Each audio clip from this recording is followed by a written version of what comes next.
सदगुरु कबीर बीजक साखी प्रकरण साखी 60। ज्यों दर्पण प्रतिबिंब देखिए आप दुहु नमा सोए, यह तत्व ते वह तत्व है, या ही से वह होए।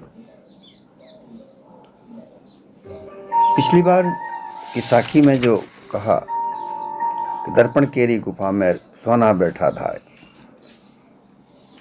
दर्पण की छवि को देख करके जैसे कुत्ता भौंकता है और भूख भूख के वो मर जाता है, उसी को प्रकरण को आगे बढ़ाते हुए सदगुरु कबीर यहाँ इस साखी के द्वारा से यह समझाना चाहते हैं कि दर्पण क्या है और उसका प्रतिबिंब क्या है।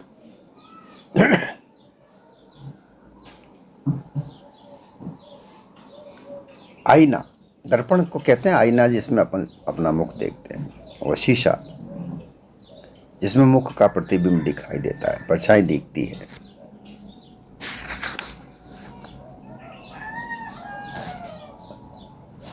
वह बाहर बिंब रूप में और दर्पण के भीतर प्रतिबिंब में, उन दोनों में अपने आप में ही एक विशेष रूप श्रेष्ठता रहती है। जैसे कि शरीर तत्व से है,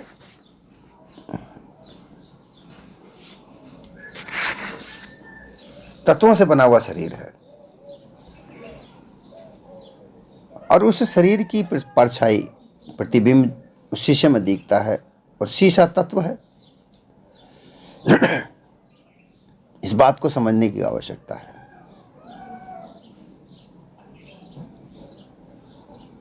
यह तत्व से है, इसी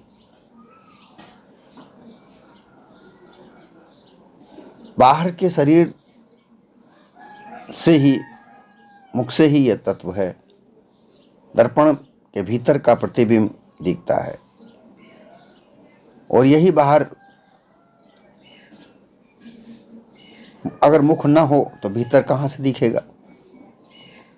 अर्थात जो शीशा है वह भी एक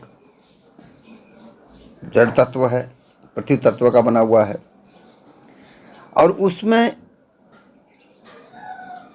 जो हमारे शरीर का प्रतिबिंब दिखता है, छाया दिखती है, अगर वह शरीर ना हो तो वो दर्पण नहीं, वो उसमें छाया नहीं दिखेगी, और दर्पण ना हो तो भी छाया नहीं दिखेगी। दर्पण से छाया है और शरीर से छाया है। अगर शरीर ना हो तो छाया ना दिखेगी, और दर्पण ना हो तो छाया ना दिखेगी, और देखने वाला ना हो तो उसका भास ना होगा।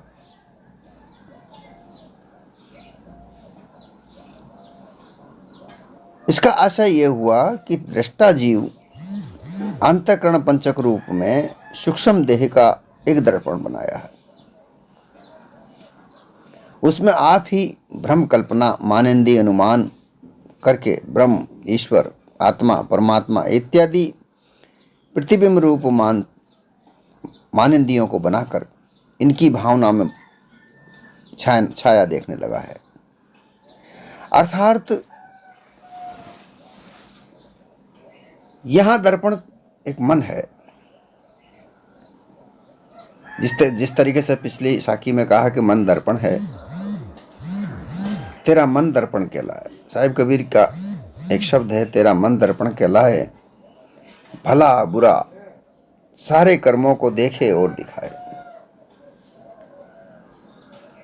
ये मन रूपी जो दर्पण है,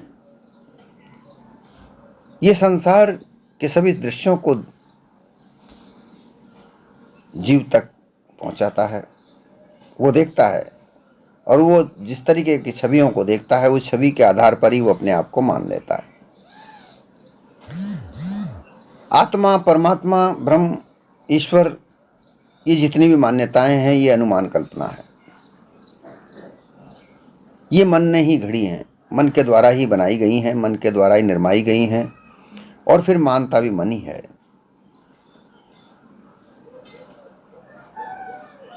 ये भावनाएं, क्योंकि मन में मानसिक रूप से भावनाएं होती हैं, मनसा मन में होती है, मनसाओं की विभिन्न प्रकार की भावनाएं होती हैं। मन शायर, मनसा लहरी। मन शायर कहा जाता है कि शायर, एक सागर को भी शायर कहते हैं। शायर कल्पना करके कविता लिखने वाले को भी कहते हैं। जो कविताएं लिखता है उसे भी शायर कहते हैं, कवि कहते हैं। लेखक होता है, लेखक अपनी अनुमान कल्पना से विभिन्न प्रकार के ग्रंथों को लिखता है। उसी प्रकार से जो धार्मिक ग्रंथ कहे गए हैं वो सब अनुमान कल्पना से लिखे गए हैं। इन ग्रंथों में ईश्वर, ब्रह्म, आत्मा, परमात्मा, इनका ही ज्ञान है, अर्थात इनकी जानकारी है। फिर आगे से आगे मत पंथ इन तीनों के ही, ब्रह्मवाद के मत विभिन्न प्रकार के बने, आत्मावादियों के मत विभिन्न प्रकार के बने, ईश्वरवादियों के विभिन्न प्रकार के मत बने। इन मत पंथों में, इन संसार में इसको चला करके लोगों को भ्रमित किया और अपने अपने ओर आकर्षित करके लोगों को अपने अपने मत पंथ से जोड़ा और अपना एक संघ बना के ये मानव अपने आप में भूल रहा है। ये जीव से ही सब कुछ प्रकट हुआ। जीव ने ही निर्माण किया, जीव ने ही कल्पना की, परंतु ये सब ऐसा करने के चक्रव्यूह में ये अपने आप का चेतन स्वरूप को भूल गया। जो चेतन स्वरूप, चेतन सत्य है, वो उसे भूलकर अनुमान कल्पना को ही सत्य मानकर उसमें भूल गया।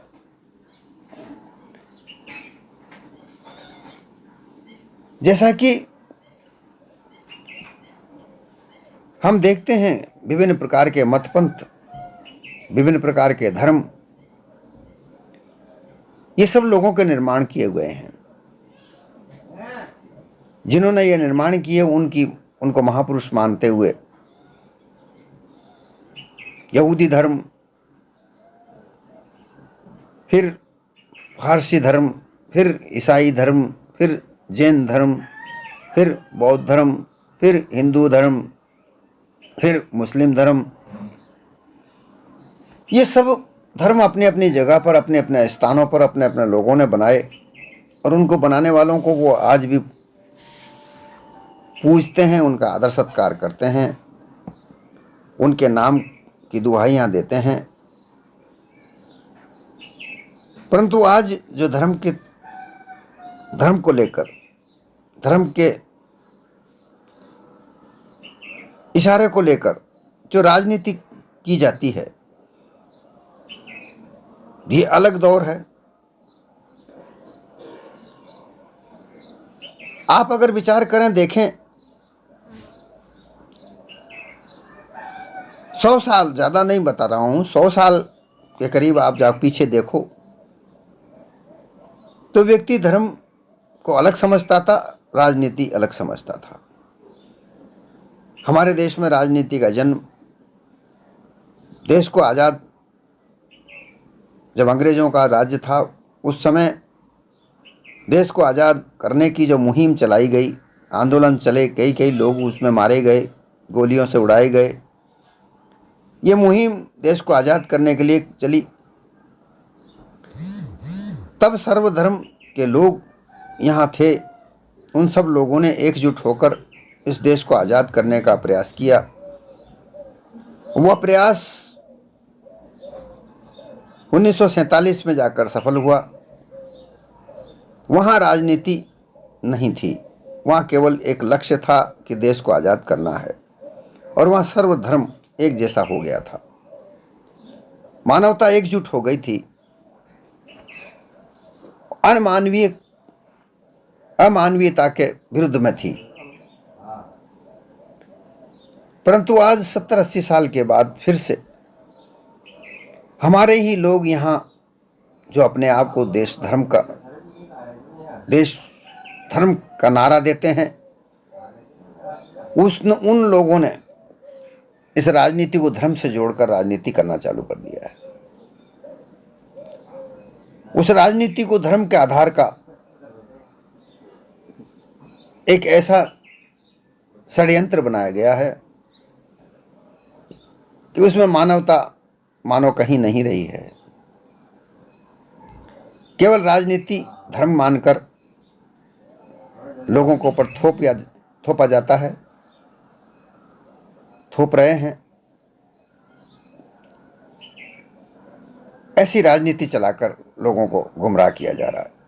ये आज से नहीं है, इनके प्रारूप अलग अलग थे, परंतु मानव को मानवता से अलग करने का प्रचार प्रसार ऐसे ही लोगों ने हजारों सालों से किया है। अब इसमें एक दर्पण है जो स्थूल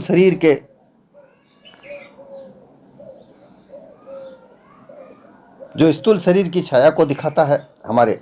अब इसको अंदर तो देखा जाए तो ये मन दर्पण है। योगी अपनी योग साधना से स्थूल शरीर से ब्रह्मांड रूप में भंवर गुफा में प्रतिबिंब देखते हैं, ज्योति देखते हैं, नाद सुनते हैं, देखते हैं और सुनते हैं। परंतु पिंड और ब्रह्मांड, इन दोनों में सत्ता देने वाला आप जीव ही है। इस पिंड में जीव नहीं है तो किसी काम का नहीं है। पिंड में जीव है तो जीवित है, और जीव नहीं है तो वो मृतक है। अब मृतक शरीर भला कैसे योग कर सकता है? जीव से ही तो योग किया जाएगा। अब जीव अपनी अपनी योग विद्या जिन महापुरुषों ने निर्माण की, उस विद्या का प्रयोग करते हुए वह देखता है। श्वासा को ऊपर चढ़ाता है ब्रह्मांड में, भंवर गुफा में जाके बैठता है। वहां तत्वों का जो प्रकाश दिखता है उसको ज्योति मानता है। उन तत्वों के घर्षण से विभिन्न प्रकार के जो शब्द होते हैं उनको नाद कहता है। परंतु वो ये भूल जाते हैं कि ये सब मेरे द्वारा ही तो हो रहा है, मैं हूं तब ये ऐसा हो रहा है। और अगर वो नहीं है, ऐसा नहीं है, अगर इसमें जीव नहीं है तो वो कैसे होगा? फिर वेदों को मानकर, वेद की संपूर्ण वाणी को मानकर दृष्टा पंडित होकर उनको खूब मन लगाकर सुनता है, देखता है, पढ़ता है। भयानक और रोचकता की वाणियां का निर्माण अर्थ, भास, अध्यास, अनुमान, कल्पना में पढ़कर प्रतिबिंब देखता है। परंतु ब्रह्म और जगत, इन दोनों में सत्ता देने वाला तो आप जीव ही है। जिस ब्रह्म को कहते हैं कि वो सर्वव्यापक है, अगर जीव नहीं तो वो सर्वव्यापक कौन देखेगा, कौन जानेगा? वह जीव से ही सब कुछ देखा जाता है।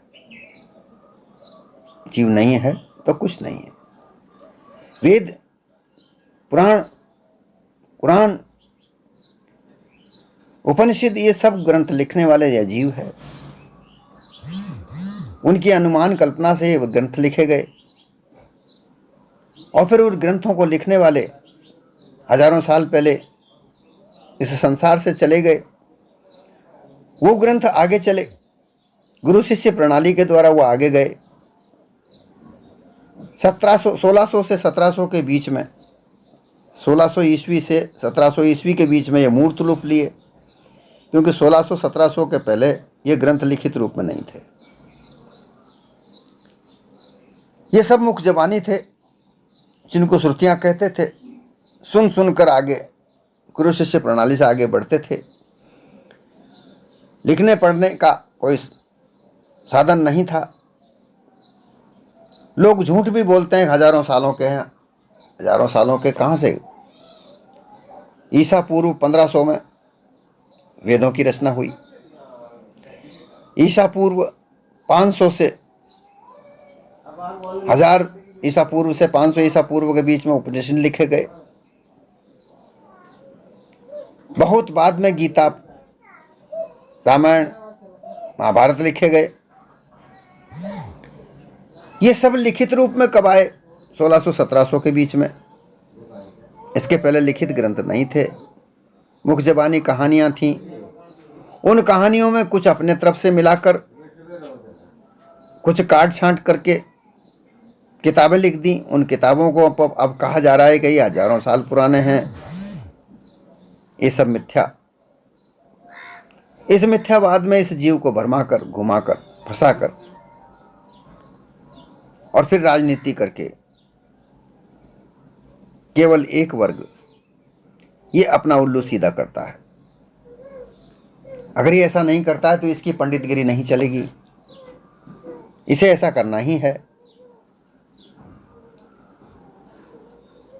ये तो धर्म का मामला होता है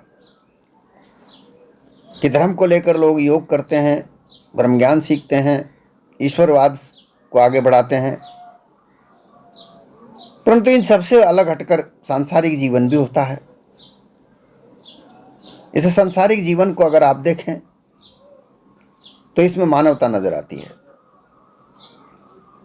अब इस मानवता में ना कोई हिंदू है, ना मुस्लिम है, ना सिख है, ना ईसाई है। वो केवल सबसे पहले वो मानव है। अब मानव चाहे धार्मिक हो चाहे ना हो, सबके मन होता है, सबकी देह में मन होता है, और वही मन दर्पण कहलाता है। अब जो सामाजिक मन, जो सामाजिक प्राणी है, जो सामाजिक मानव है, वह समाज में रहता है। समाज में उसके साथ उसका परिवार होता है। परिवार में उसके पिता होता है, माता होती है, स्त्री होती है, पुत्र कलत्र होते हैं, धन धान्य होता है, उसकी संतान होती हैं, उसकी उसकी संपत्ति होती है। परंतु ज्ञान और अज्ञान के बीच में मानव का जीवन है। अज्ञानता की घोर अवस्था में पढ़कर वह मानव केवल भोग विलास में लिपटा पड़ा रहता है, फंसा पड़ा रहता है, सना पड़ा रहता है। स्त्री की देह, पुरुष की देह, पुरुष की देह स्त्री को आकर्षित करती है, स्त्री की देह पुरुष को आकर्षित करती है, और स्त्री को पुरुष की देह में पांचों विषय का भोग मिलता है, पुरुष को स्त्री देह में पांचों विषयों का भोग मिलता है। और इस भोग विलास में ये अपने आप को भूल जाते हैं। इस भोग से जो भास उसको मिलता है, ये मन के द्वारा प्राप्त होता है, आनंद प्राप्त होता है, भोगानंद प्राप्त होता है। योगियों को योगानंद प्राप्त होता है, ज्ञानियों को ब्रह्म ज्ञानानंद प्राप्त होता है, वासना का आनंद प्राप्त होता है। इसलिए ये सब भास मन के द्वारा पहुंचता है, अर्थात मन से प्रतिबिंब दिखता है और वह उसी के आधार पर अपने जीवन को चलाता है। तब कहा कि जो दर्पण है, जो जिसमें प्रतिबिंब दिखता है, आप दुहुन माद सोए, इन दोनों में जो दर्पण दिख रहा है और दर्पण है, इन दोनों के बीच में ये चेतन स्वरूप जीव गफलत में सो गया, अपने आप को भूल गया। वहां इसने अपनी जागृति खो दी, अपनी जागृति को खो करके गफलत में ये सो गया। भूल भलैया में फंसकर अपने जीवन को बर्बाद किया। जो मानव तन अति उत्तम कहा जाता है, उस उत्तमता को अच्छा नहीं बनाया। वो दुर्मति, जो दुहिनमा, अगर ये दुर्मति, विभिन्न प्रकार के धर्म की दुर्मति, विभिन्न प्रकार के विषय भोगों की दुर्मति, विभिन्न प्रकार के प्रतिबिंब की दुर्मति, अज्ञान की दुर्मति, ये सब में उलझकर अपने आप को भूल गया और ब्रह्म का जीवन जी करके अपने उत्तमता के उत्तम मानव जीवन को नष्ट कर दिया। अब ये मानव जीवन दूर कैसे सफल कैसे हो, अच्छा कैसे हो, अपनी उत्तमता की ओर कैसे अग्रसर बढ़े।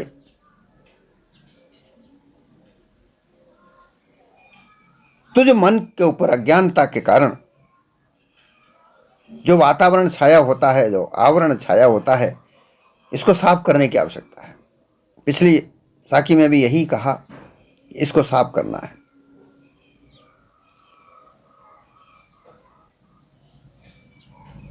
एक प्रतिबिंब है, वह तत्वों से बना हुआ है, वो तत्व है ही, जड़ तत्व है। प्रतिबिंब जो शीशा है बना हुआ है, शीशा है, वो पृथ्वी तत्व से बना हुआ है। उसमें जो प्रतिबिंब जो दिखता है वो इस देह से दिखता है। यह देह पांचों तत्वों से बनी हुई है, तो वो तो तत्व है, ये तत्व से है। जो शीशा है, जो आईना है, वह तो तत्व है ही, और पांच तत्व से बना हुआ ये देह है। अब इसको जो देखने वाला है, जो प्रतिबिंब दिख रहा है, उसको देखने वाला कौन है? ये तो तत्व नहीं है, ना ये तत्व से बना हुआ है, ना ये तत्व है, ये तो चेतन है, जिससे सारे तत्व की संरचना होती है। अगर ये चेतन स्वरूप ना हो तो तत्व किस काम के? कोई पिंड ब्रह्मांड भी नहीं, कोई छवि नहीं, कोई प्रतिबिंब नहीं। ये सब छवि प्रतिबिंब ये चेतन स्वरूप जीव की सत्ता से ही दिखता है। इसलिए सब कुछ जो भी कुछ है, यह जीव ही है। जीव नहीं तो कुछ नहीं है। जीव बिना कछु नहीं, नाव न गाँव न ठाऊं। जिस प्रकार से छवि दिखती है, उस प्रकार के भ्रम में पड़कर यह चेतन स्वरूप जीव अपने निज स्वरूप को भूलकर दृश्य भाष में पंच विषय वाणी कल्पना में आसक्त होकर के बंधा पड़ा है।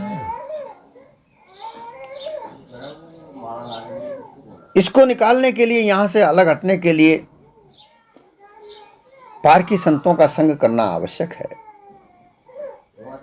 ये इसको परखा सकते हैं कि ये तुम्हें जो दिख रहा है, ये केवल भास मात्र है, ये तुम नहीं हो, ये तुम्हारी देह का स्वरूप है। और फिर अंदर सूक्ष्म रूप से जो तुम्हें भास होता है, वो तुम नहीं हो, वो तो तत्वों का भास है।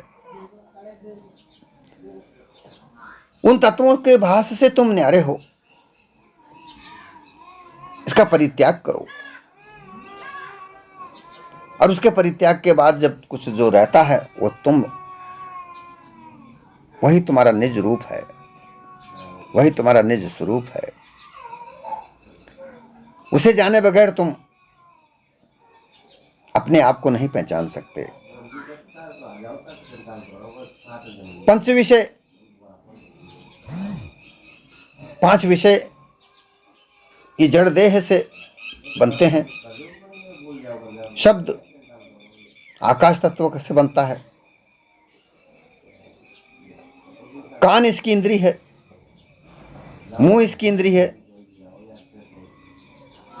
वायु तत्व से स्पर्श विषय बनता है। हाथ इसकी इंद्री है, त्वचा इसकी इंद्री है। अग्नि रूप इसका विषय बनता है। आंखें इसकी इंद्री हैं, पांव इसकी इंद्री है। जल तत्व की रस इसका विषय है। लिंग इसकी इंद्री है। जीव इसकी इंद्री है। पृथ्वी तत्व का गंध सुगंध इसकी विषय है। नाक इसकी इंद्री है और गुदा इसकी इंद्री है। इस प्रकार से जड़ तत्वों से ही बने हुए सारे चीज हैं। वस्तुएं जितनी भी हैं, ये सब जड़ तत्व से बनी हुई हैं। परंतु ये बनी हुई चेतन स्वरूप जीव के बाद सत्ता से बनी हुई हैं। अगर चेतन जीव न हो इस देह में, तो ये कुछ भी नहीं बनता। इनके बगैर पांचों विषय, 10 प्राण, पांचों अंतःकरण, ये जो जितने भी संचालित होते हैं, ये चेतन स्वरूप जीव के ही सत्ता से संचालित होते हैं। जीव की सत्ता नहीं है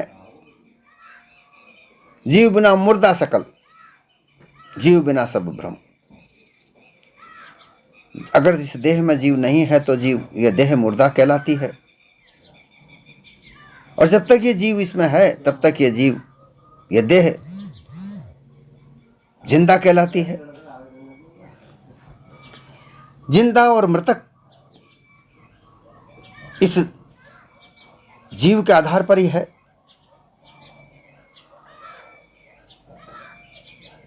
पांच विषय के आधार पर वाणियों का निर्माण, रोचक वाणी रचकर गुरुआ कल्पना से लोगों को फंसाया। गुरुवाओं के विभिन्न प्रकार के मतपंथ का निर्माण जीव को उलझाया और उलझ रहा है। प्रतिबिंब जो देखता है वो मायावी प्रतिबिंब है, माया का प्रतिबिंब है, वह तुम्हारा नहीं है, क्योंकि तीसरी वस्तु है, तत्व से बना हुआ आईना। दूसरी तुम्हारी देह, और तीसरी जो चीज है वह तुम्हारे देह की छाया जो प्रतिबिंब दिख रही है। और देखने वाले चौथे तुम हो। अगर चौथे तुम नहीं हो तो ना कोई प्रतिबिंब है ना वो आईना है। आईना तुमने बनाया, आईना का निर्माण तुमने किया, और उसमें जो छाया दिख रही है वो तुम्हारे देह की है। इस देह की छाया उसमें दिख रही है। इसी प्रकार से मन रूपी दर्पण में, मन रूपी आईने में तुम्हारे कर्मों को दिखता है। जो जैसा तुम कर्म करते हो वैसा ही तुम्हें वो भास मिलता है। वह भास तुम्हें अध्यास बनाता है, उसी अध्यास से तुम्हारे संस्कार बनते हैं और तुम्हारा जीवन बनता है। अब ये जो भास मिलता है ये तुम्हारी संगत के अनुसार बनता है। जैसा तुम संगत करोगे उस संगत से तुम्हें वो भास मिलेगा। इसलिए बार बार यही कहा जाता है कि अनुमान कल्पना के लोगों को से हटकर सत्य यथार्थ ज्ञान प्राप्त करने के लिए पारकी संतों का संग करोगे तो तुम्हें यथार्थता मिलेगी। वहां अनुमान कल्पना नहीं रह जाती। अनुमान कल्पना से तुम्हें बंधन मिलता है, जो तुम्हें बांधे रखता है कि मेरा जन्म होगा, मेरा मरण होगा। इस बंधन में तुम्हें बांधे रखता है और तुम्हारा जन्म मरण होता है, ऐसा तुम मानते हो। जबकि इस चेतन स्वरूप जीव का कोई ना जन्म है, ना कोई मरण है, ना ये भूखा है, ना प्यासा है, ना इसे जलाया जा सकता है, ना इसे गलाया जा सकता है। यह हमारा अविनाशी है। परंतु जो ये मान्यताएं, मिथ्या कल्पना की मान्यताएं, अनुमान की मान्यताएं, और इन मान्यताओं को मानने वाले लोगों के साथ तुम संग करोगे तो तुम्हें यही सीखना मिलेगा, यही अध्यास मिलेगा, इसी का अध्यास बनेगा और यही अध्यास तुम्हारा संस्कार बनेगा। और तुम्हें इसको मानोगे कि मैं मरूंगा, मेरा जन्म होगा, ये तुम मानने के लिए तैयार रहोगे। और जैसे ही तुम इनका अनुमान काल्पनिक लोगों का संग छोड़ोगे तो तुम्हें वैसा ही बिंब दिखने को मिलेगा कि मैं मरता नहीं हूं, मैं अमर अविनाशी हूं, मैं ज्ञानाकार हूं।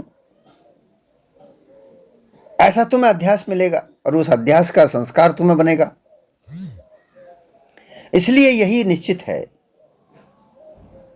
कि जो बिंब प्रतिबिंब तुम्हें दिखता है वो तुम्हारी जैसे संगत करते हो उसके आधार पर मिलता है। तुम इस संगत का आधार बदल दो, पारकी संतों का संग करो, तुम्हारा आधार बदल दो, तुम्हारा प्रतिबिंब बदल जाएगा।